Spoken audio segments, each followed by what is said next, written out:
Word on Fire is brought to you by Catholic Cemeteries, serving the Chicago area since 1837. This is Cardinal Francis George, and I invite you to join me for the next few minutes to reflect with Father Robert Barron on the Word of God, which is the Word on Fire. Father Barron will challenge us to open our hearts to the Word on Fire, which is God's word of love for each of us. If our hearts are open, the Lord can change and transform us so that we might speak with love about the one who is love. The Archdiocese of Chicago, through the generosity of Sacred Heart Parish in Winnetka, now presents the Word on Fire. Peace be with you. Friends, the days are growing shorter. It's getting darker and gloomier. We're coming to the end of the calendar year. We're also coming to the very end of the liturgical year. This Sunday is the second to last Sunday of Ordinary Time. In a couple of weeks, we'll be in the season of Advent, preparing for Christmas. The Church's readings become darker this time of year. They're also about ultimate things, the end times, about the eschaton. Our reading for today, the Gospel is taken from the 21st chapter of Luke's Gospel. It's in the 22nd chapter that Luke begins his account of the passion and death of Jesus. So we're at the very end of his public ministry. Remember, it begins up in Galilee. There's a kind of Galilean springtime they talk about when Jesus was popular, the crowds were around him, he was performing miracles, preaching. And then at a key moment in all the Gospels, he sets his face to Jerusalem. He walks to the holy city, walking toward the Passion. We have now, Jesus has just come into the holy city at the end of his public life.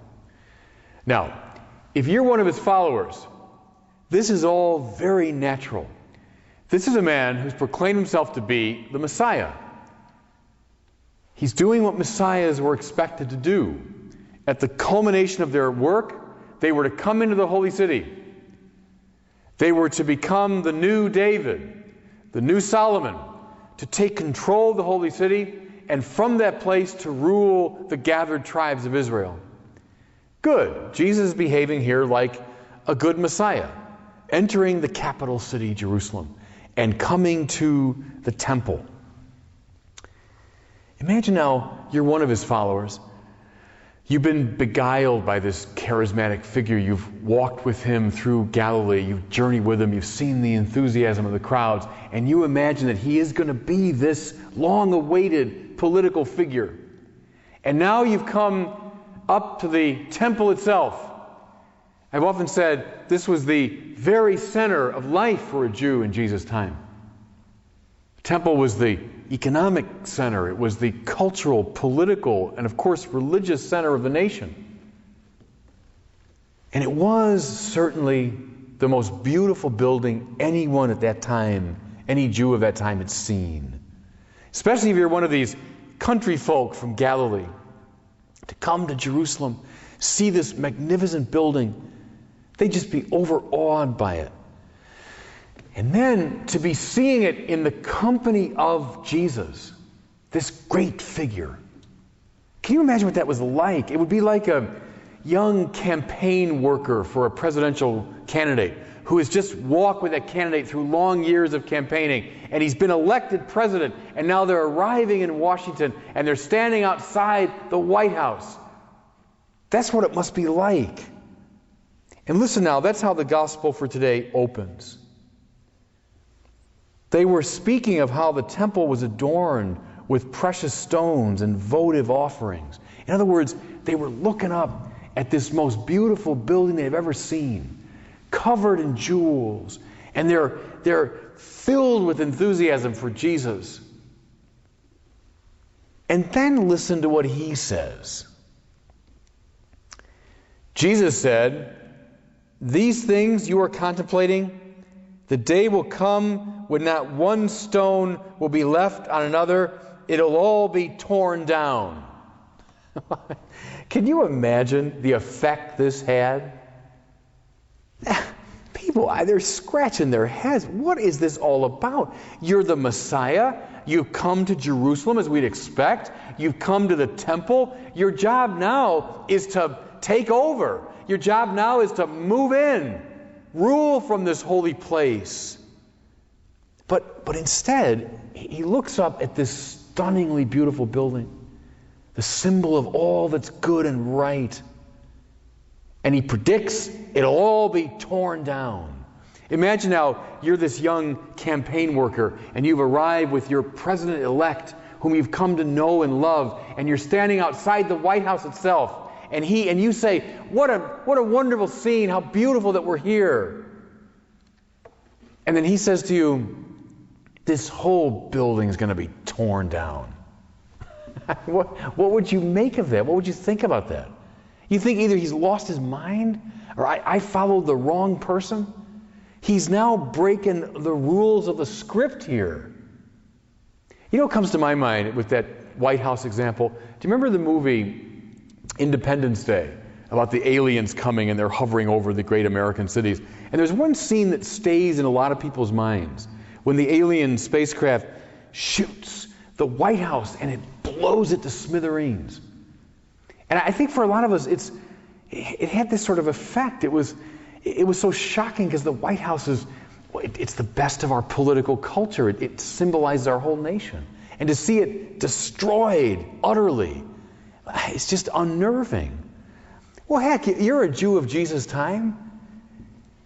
Even more so would you feel shocked by someone suggesting that the temple would be destroyed. Friends, here's something I've said over and again, and I say it over again because it belongs to the heart of the gospel. And it's because Jesus says it over and over again. Nothing in this world lasts. You know, I said it last week in connection with celibacy. Everything in the world is good, yes, but nothing in the world lasts. Everything in the world reflects God, but nothing in the world is God.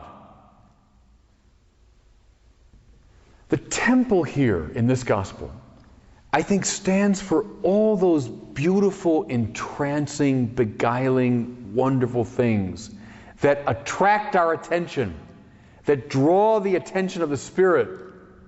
And so we stand looking up at them. We stand attracted to them, beguiled by them.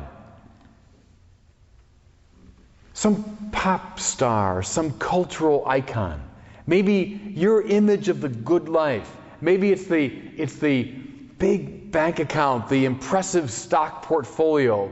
It's that job. It's that building. One day I might be in that building. It's that office that one day I might aspire to. It's that house one day I might get. It's that nation, if you're a politician, that nation that one day I might rule.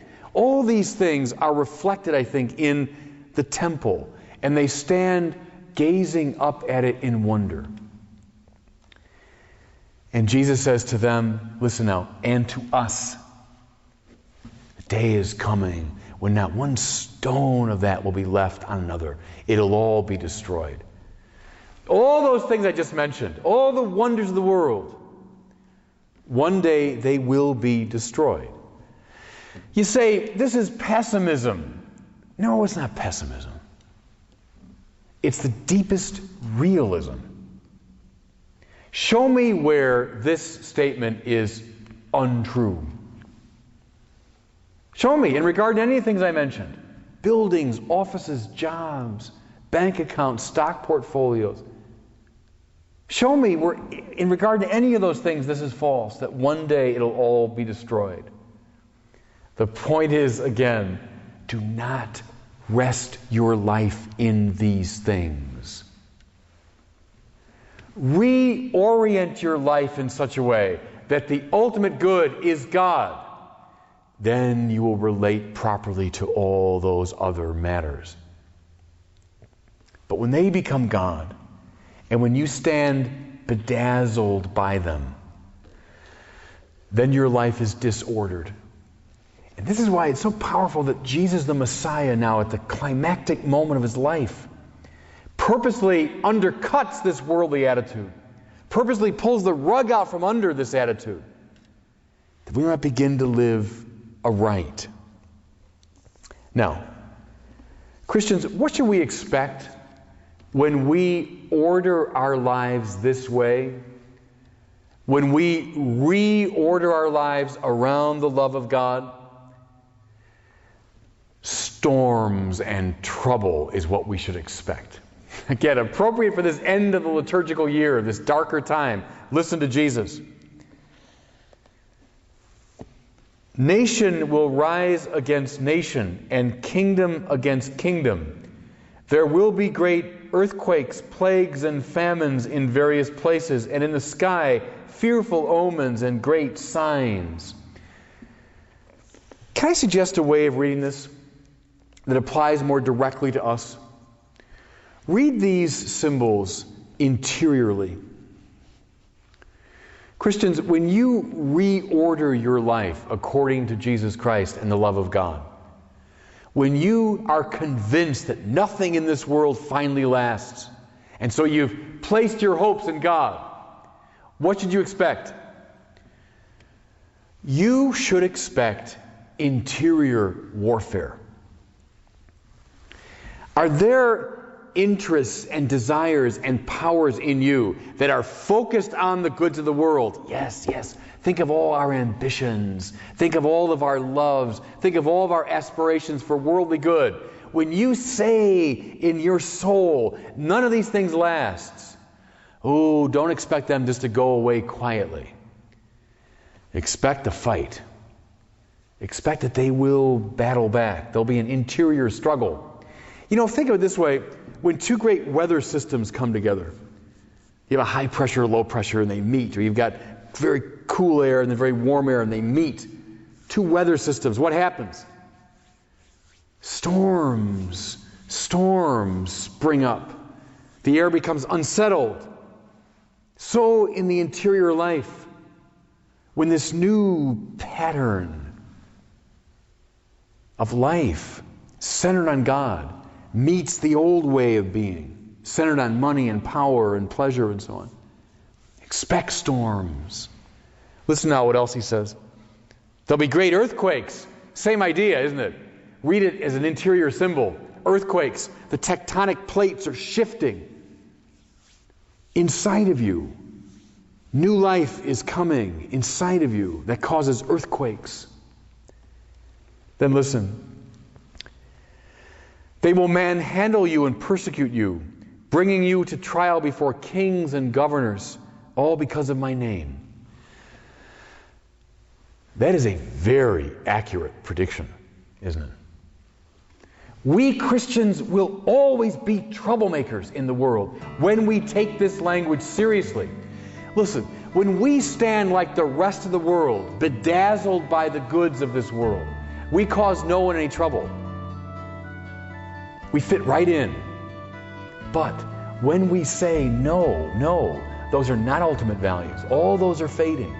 When we stand with our eyes fixed on God, not the goods of the world, expect opposition from the world.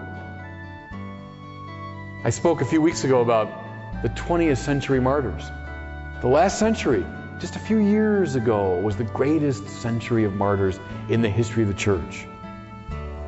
Think of Maximilian Kolbe, Edith Stein, Dietrich Bonhoeffer, Oscar Romero, Jerzy Popowuszko, all people who stirred up the anger and opposition of the world because their eyes were fixed not on the bedazzling goods of this world, but were fixed on the good of God.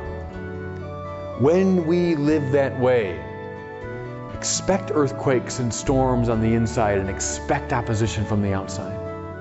A dark message, perhaps, but appropriate to this time of year. And God bless you.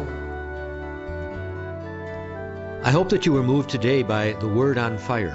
I pray that, together, we might become a people on fire with love for God and neighbor here in Chicago and wherever these words are heard.